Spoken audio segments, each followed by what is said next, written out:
जय श्री कृष्ण सभी को। कार्तिक महात्म 10वां अध्याय।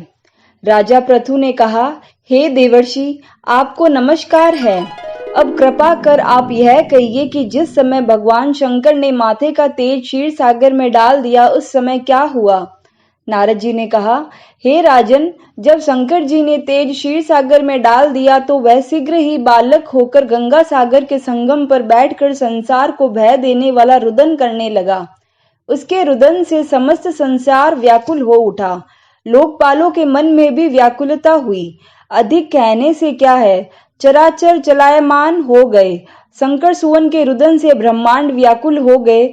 समस्त देवता और ऋषि मुनि व्याकुल होकर लोक पितामह ब्रह्मा जी की शरण में गए और सबने मिलकर ब्रह्मा जी को प्रणाम किया और स्तुति की। फिर कहा, हे पितामह, यह बड़ा भयंकर समय आया है, इसका नाश कीजिए।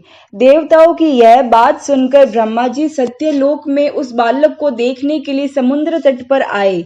समुद्र से ब्रह्मा जी को आता देख उन्हें प्रणाम किया और बालक को उठाकर उनकी गोद में दे दिया। तब विस्मित होकर ब्रह्मा जी ने पूछा, हे सागर, तुम शीघ्र बताओ कि यह बालक किसका है।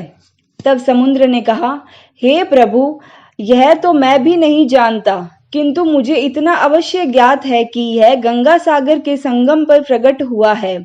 अतः आप इस बालक का जाति कर्म आदि संस्कार कीजिए, इसका जातक फल बताइए।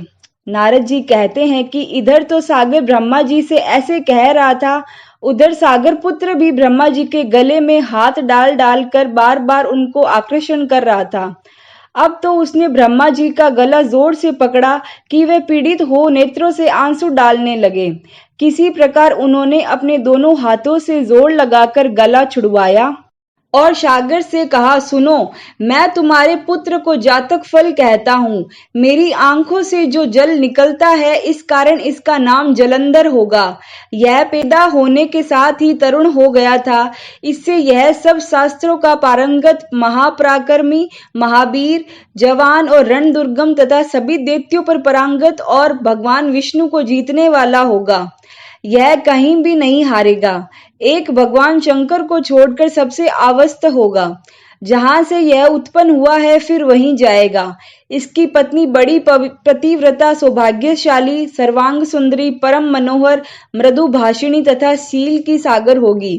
नारद जी ने कहा, हे राजन, सागर से यह कहकर ब्रह्मा जी ने शुक्राचार्य को बुलाकर बालक का राज्याभिषेक करवाया, फिर अंतर्ध्यान हो गए। अब तो उस बालक को देख सागर बहुत प्रसन्न हुआ और कितने ही उपाय से उसका पालन करके बड़ा किया। फिर कालनेम नामक असुर को बुला उसकी पुत्री वृंदा नाम की पुत्री से उसका विवाह करवा दिया। अब शुक्राचार्य के प्रभाव से वह दैत्यों पर राज्य करने लगा। 10वां अध्याय समाप्त। जय श्री कृष्ण।